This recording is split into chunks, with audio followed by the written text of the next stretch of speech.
Re- Hello and welcome to this Mindfulness in Law Society Mid-Atlantic chapter session. It's November and the season of gratitude, and we have a lot of exciting events and workshops coming up. In today's session, we're going to talk a little bit about yoga for conflict. This is a topic I'm very passionate about. I'm a mediator as well as a lawyer, and I mediate and resolve and help others resolve conflicts in intellectual property disputes, as well as creative rights and other rights impacting ownership of creative works. So in this session, I thought I would share with you some practices that I've started to integrate into both dispute resolution as well as personal life, especially when conflicts come up with interpersonal relationships. So I'll share my screen.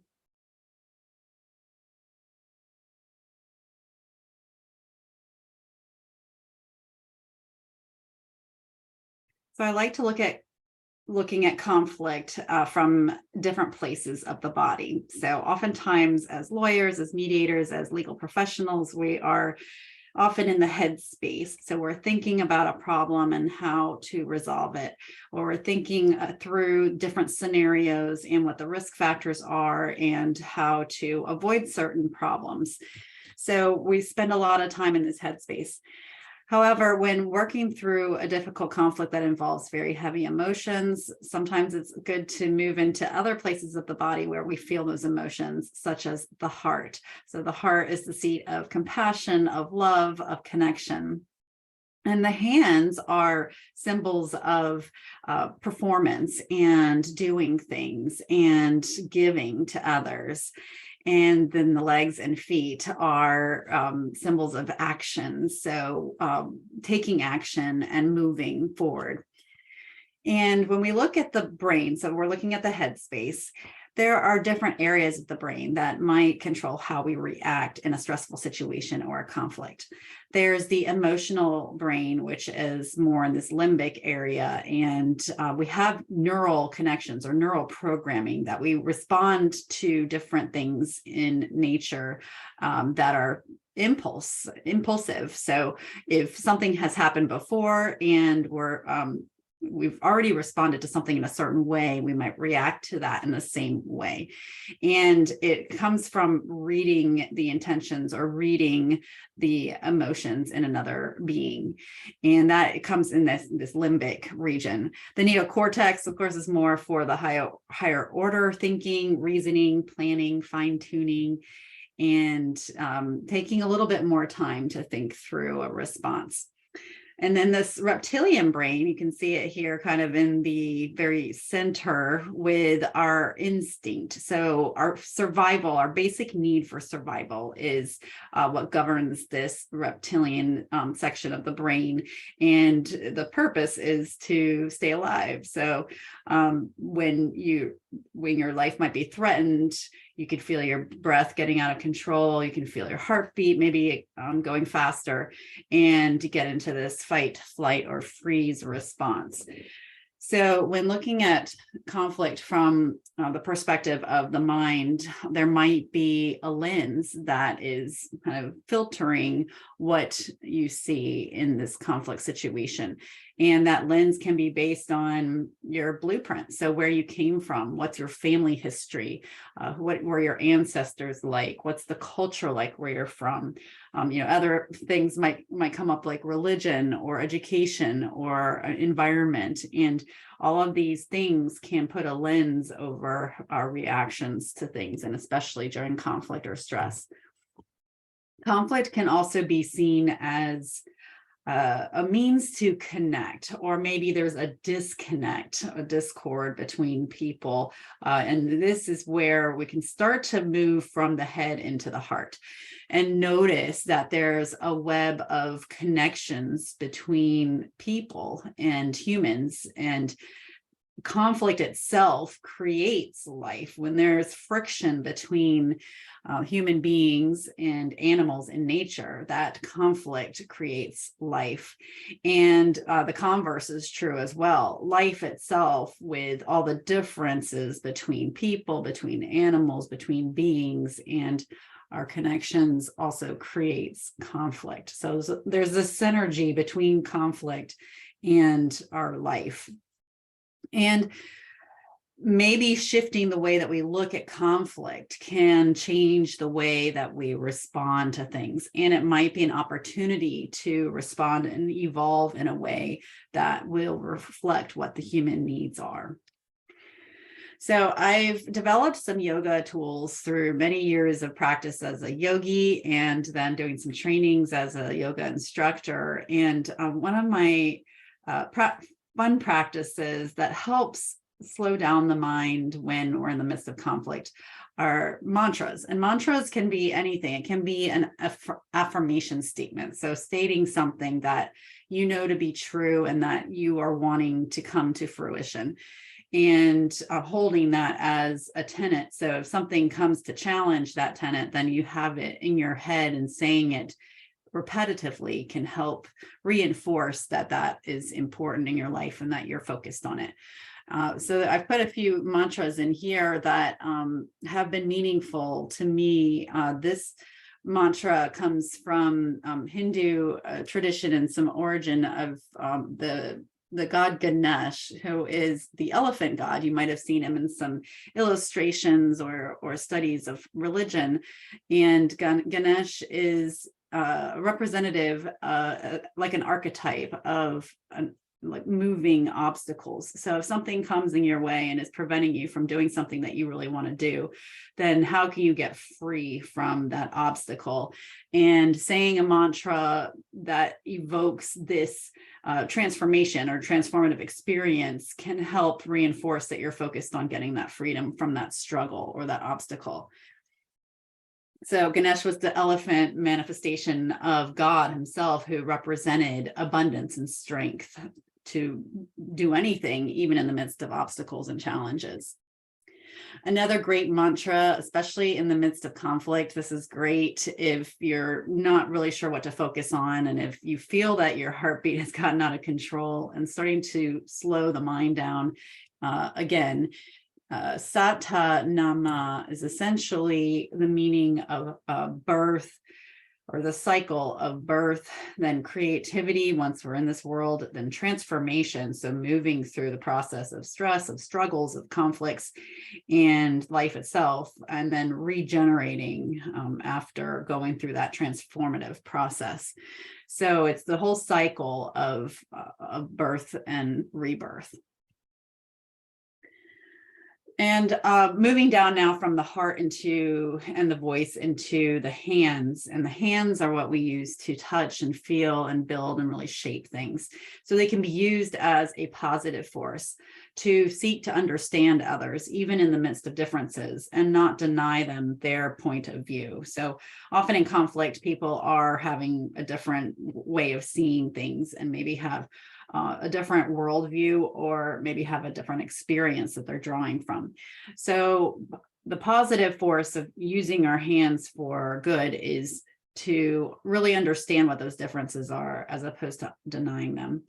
And then we can create change through creative solutions by using our bodies and our whole self to really understand others. So I bring in the hands to demonstrate some mudras. Mudras are like little yoga exercises for the hands. This is also a great practice during conflict if you're having a moment where you kind of have lost a sense of what is in the present, and maybe overly focused on what the difficulty is, the challenge or the conflict. And to do something with your hands can often be a way to bring it back to the present and to notice the space that you're in that present moment. So mudras can include anything that involves the fingers, and the thumb is representative of fire, and index is wind. So these are all the elements. Middle finger is ether or space. And earth is represented by the ring finger, and the pinky finger is water. So a great, most widely known mudra is the Gyan mudra, which is simply the index finger to the thumb. And it can be used for focusing and concentrating in the moment. So if you're having a difficult moment, maybe you're in an argument with somebody, using the Gyan mudra and just placing it on your hand can be a way to show up in that moment. And it's not creating an obstacle for the other person because it's not aggressive in any manner, but just holding that mudra can bring focus back to the body. Another mudra that I like is Buddhi mudra, which is the pinky to the thumb. And this is also good. It's a little harder if you haven't developed the muscles in the pinky finger, which is difficult. I'm a pianist, so I've worked a lot with my fingers, but even this one has gotten weak after not practicing for many years. And this one can help with mental clarity. Also finding intuition, finding that intuitive response, as opposed to just reacting like a knee-jerk reaction, reacting with an intuitive response, like what is right for me in this moment right now. And holding this mudra can often create mental clarity in the moment. Now, moving down to our legs and feet, again, they're responsible for action, for direction, for moving along the journey, more purpose-driven. And the goal in conflict resolution and in my practices is mainly to reduce violence and increase justice. And many of us in the legal community, of course, are focused on that justice part of our purpose. And sometimes those cases can involve violence and how to reduce violence. And in yoga, there's a practice called ahimsa, which is the practice of nonviolence. So how do we achieve this state of nonviolence when there's friction in the world, when there's conflict? And maybe looking at peace as not an end state, but an evolving quality of the relationship between you and others that are in this difficult dialogue or situation is a way to look at peace. Conflict can also be an opportunity to learn something new and really connect better with others and create more intimacy. I like the phrase looking at intimacy as 3 words: into, me, see. I think this is great for just reflecting on the value of really looking into another person's heart to understand them better. And acknowledging that there's a breadth of differences in humanity, and it goes pretty deeply. Sometimes what you see is only on the surface, and they might be coming from another lens. There is another place that, or education or experience or culture that they've come from that is different than your own. And so acknowledging that the depth of that can create friction sometimes, and accepting differences can help improve relationships. So some self-inquiry questions that we can bring up here are how to really express yourself truthfully and transparently while at the same time making space for others. So how do you be in this curious space and that's responsive and respectful of others while still having a voice of your own? A good place to start is really checking assumptions. So it's very easy, common in human nature to start thinking of those things that we immediately attribute to the other person or to the situation, and we make assumptions about what the situation is and what another person's intent might be. So checking those or challenging those assumptions and maybe digging a little bit deeper can help us balance out what is actually true with what our assumptions are.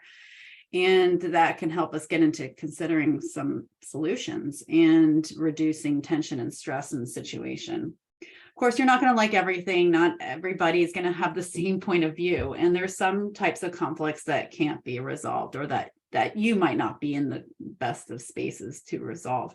So it's important to accept those when you've come to that space where you know it's not a place where you can move forward, where you're able to express yourself truthfully while being respectful of others. Conversations that might work in these situations, including learning the other person's story. So while we often go into a conflict with our own point of view, and of course, there might be reasons for that. Maybe there's a reason to protect yourself, or a reason that you're seeking justice for a situation that needs to be corrected. And that's all okay. And you're going into that situation with your story and your perspective. However, to create more dialogue and understanding, it's important to show up in a space of curiosity with willingness to learn another person's story.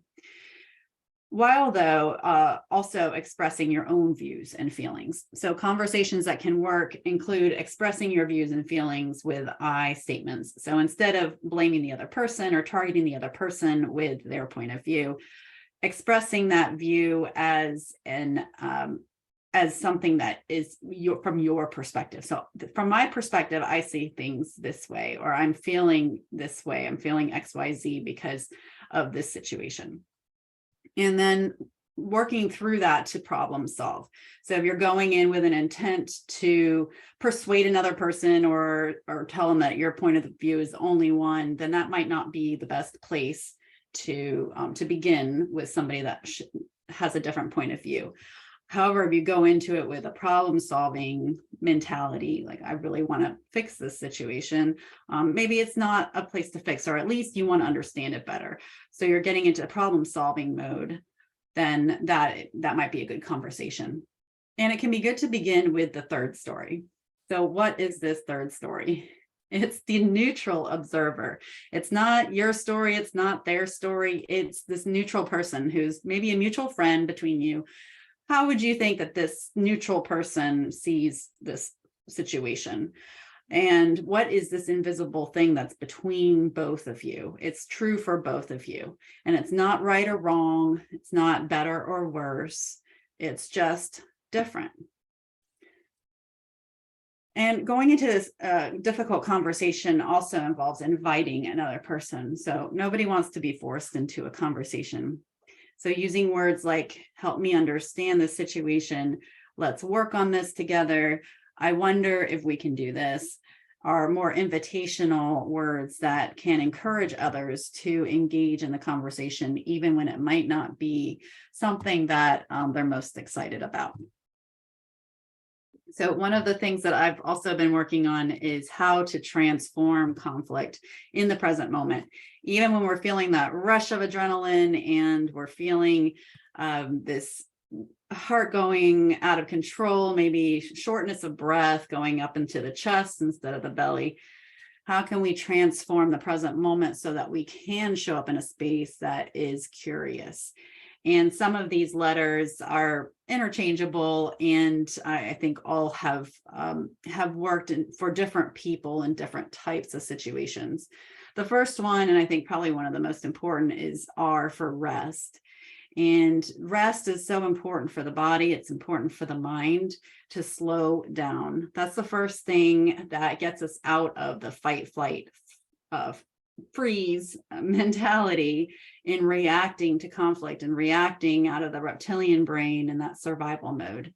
How can we rest? And sometimes that means going and taking a walk, taking a break, going to take a nap, or resting the brain. And it can also mean changing the activity that you're doing. So doing something that fills you up instead of depletes your energy. I is for imagine, and this is so important in staying focused on the outcome that you want in a situation.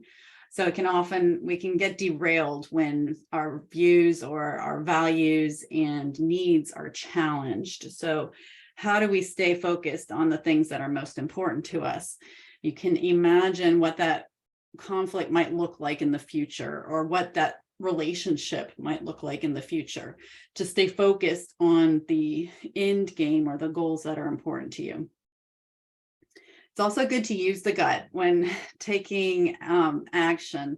So listening and tuning into the gut, which is the seat of intuition. So this is different than a knee-jerk reaction, because the immediate reaction is based on that survival mode mentality of needing to get out of the threat, get away from whatever is threatening your values. But listening to the gut, on the other hand, is more about tuning into the body again, slowing down and getting back into that seat of intuition. H is for hear. So hearing what it is that another person is saying. And this can be a little bit deeper than just listening. So sometimes it can go through one ear and out the other. Well, are you really hearing the things that are coming out? Are you changing it with your filter? Are you making assumptions with what is coming in one ear and out the other? Or are you really hearing what's being said? T is for trust, trusting the situation of moving through the conflict, and trusting that you have enough within yourself to move through this and stay true to your own personal values, and just taking the time to move through that process of dealing with conflict and having a difficult conversation can often be overwhelming. So notice when you get overwhelmed by a situation and give yourself the space to take some time to really understand it. And that gets us into the now. So N for notice. So noticing what's happening. So once you've calmed the brain down, you're really focused, and you're focused on the outcome and imagining exactly what you want the situation to look like, and you're trusting the process. So accepting that you're in this difficult situation, but you have the power within you to move through it, then you can start to notice what it is that will help move past it, or move through it, or maybe even transform it into an opportunity. O involves observing what's going on. So observing biases that come up, observing the lens that you're using, and observing what's happening within yourself. Sometimes it can be good to observe the other person too, as long as you're in a good space with what you understand to be your own true values and how you want the end situation to look like. And then W stands for win-win. So once we move through this process of conflict transformation, it's an opportunity for both people that are involved, or all people that are involved in this conflict, to have a win, or something that they care about come to fruition. So pranayama practice, which we'll end with, is great to get into the breath, getting into the life force. Prana means life force, and ayama can mean either expansion or regulation. So either way, these are practices to put our life force in this container and allow it to flow through the body. It can lengthen, direct, regulate movement, like with asanas. So if you go to a typical yoga class where you're doing a lot of movement up and down and moving through the asanas, this can also help regulate the body. The science of breath is also very important, because as we inhale, we're contracting the muscles to let air, or to inhale air. And then as the diaphragm and intercostal muscles relax, we exhale and let the air out. So this is what's happening in the body. And as the air is moving up and down, and the diaphragm and intercostal muscles are contracting and releasing, then energy is transforming there. And this is important in conflict because it can help create stillness. It can help the mind slow down and find attention. Allow the mind to let go of things that are really not as important, to stay focused on our goals and our outcomes and who we really are. And then tune into that intuition, that creativity. And it also allows for that free flow of energy. Again, just imagine this ball kind of contracting and expanding. And so that energy that's in between in the spaces is allowed to free flow. And that transformational process creates positive change. So we'll end with a short pranayama practice and taking in a deep breath in through the nose, exhale, release, sighing like you're trying to fog up the screen in front of you. Inhale, exhale, sigh. Come into your body. And think of one thing that you'd really like to let go of. So maybe it's a difficult relationship. Maybe it's some conversation that you didn't like that you've already had, or a conversation that you're wanting to have that might be anxious about. Whatever it is, whatever this energy is that's flowing and you want to let go of. We're just going to throw that on to the fire with our hands. So start to throw it out like there's something sticky in your hands with each exhale. Inhale and exhale fast. Throwing out all of that negative energy, maybe anxiety, maybe worry over the future, or worry over the past, things that were said and how people will take them. Just throw it all onto the fire and let it go. Exhale fully. Inhale to the top of the head. Exhale fully. Now, I'd like to draw in energy or something that is positive, something that you're looking forward to or want to bring into your life. So maybe it's connection or intimacy or understanding or growth, whatever the word is that allows you to imagine that thing coming into your life. Imagine this light as you inhale the arms up and bring it into your body with each exhale.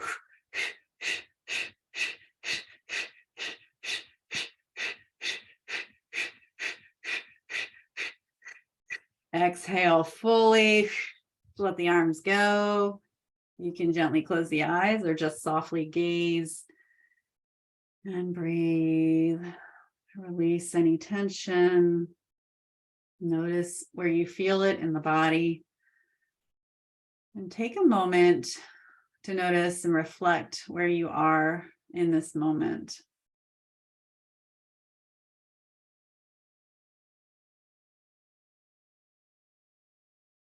Notice any changes, any shifts of energy with that pranayama practice.